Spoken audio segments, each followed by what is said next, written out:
Magandang araw mga kaibigan. Ngayon po gagawa po ako ng pangmerienda po namin ay ang palitaw na may kamote. Kaya ito po may ingredients ko. Siyempre kamote, glutinous rice flour, panela, brown sugar, at saka grated coconut.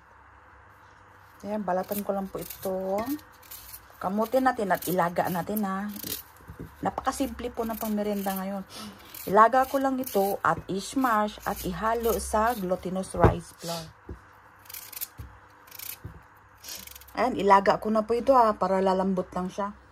Ayan, ganito lang po yan hanggang sa lalambot. Ayan siya. Hintayin natin lalambot. Kaya ganito lang natin. Lipat ko na po din siya dito sa bowl. Habang mainit pa po siya, ilagay na po natin yung glutinous rice flour. Ayan, habang mainit pa po, ilagay na po natin itong glutinous rice flour. Ayan, habang mainit pa siya ha. Ayan, mainit pa po eh. Ayan. Ayan, maglagay po ako ng asin asin, konti lang. 1/2 teaspoon. Ayan, ganito na po siya Ayan. Ngayon, ibalot ko po muna ito ng ito po.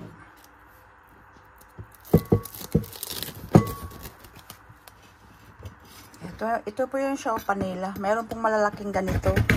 Ganito lang natin. Yan, ganyan lang. Ipalaman po natin ito Ito ang magiging palaman niya.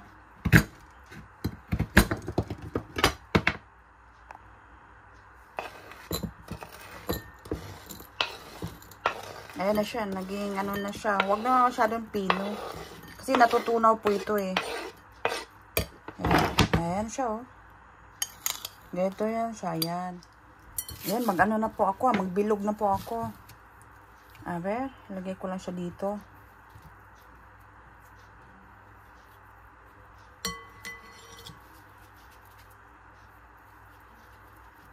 Ayan, ganito lang. Pwede rin ganito. Ayan, pwede rin ganito guys, no? Ay, baliktad. Ganyan na lang natin. Ganyan. Ayan. Tapos saka natin i-ganyan. O, diba? Mas madali. Ito, yan. Mas madaling ganito. Ayan. Ayan. Ngayon, magpalaman na po tayo isa-isa. Ganito. Pisilin lang natin. Ganyan. Tapos, lagyan natin ng palaman na ganyan, Ayan lang siya. Tapos, is-close natin. Palitaw lang. Ayan. Tapos, i-ganyan. I-roll ng dahan-dahan. Ayan na siya. Ayan, ilagay ko na po ito, Ayan, may naluto na po ako. Kaya, ito na ang last. Ayan. Pag lumutang na ito, naluto na po. Ayan.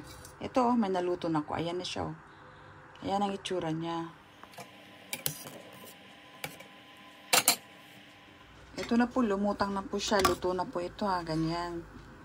Pag lumutang siya, bali, magbilang na lang po kayo ng 1 second. Ayan. Ito, lutong-luto na yan. Tingnan nyo. Ganyan na siya. Lagay ko na po siya dyan. Ayan. Ayan na po Ngayon po, syempre, kasi dumidikit po. Kaya kailangan natin ng plastic. Ayan. Magguantes po tayo. Ayan lang siya. Napakasarap po nito. Kakaibang ano po ito. Pang merienda. Lalo na pag may bisita po kayo. Napakadaling iluto po ito. Ayan lang siya. Ayan na po. Ang palitaw na kamote. Palitaw sa kamote, kaya magtikim na po tayo Ayan. Tikman na po talaga natin ito.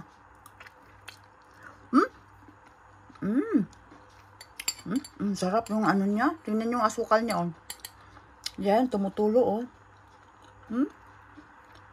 ang sarap. Grabe. Panibagong ano na naman po ito. Pang merienda na napakasarap. Promise po talaga. Isa pa.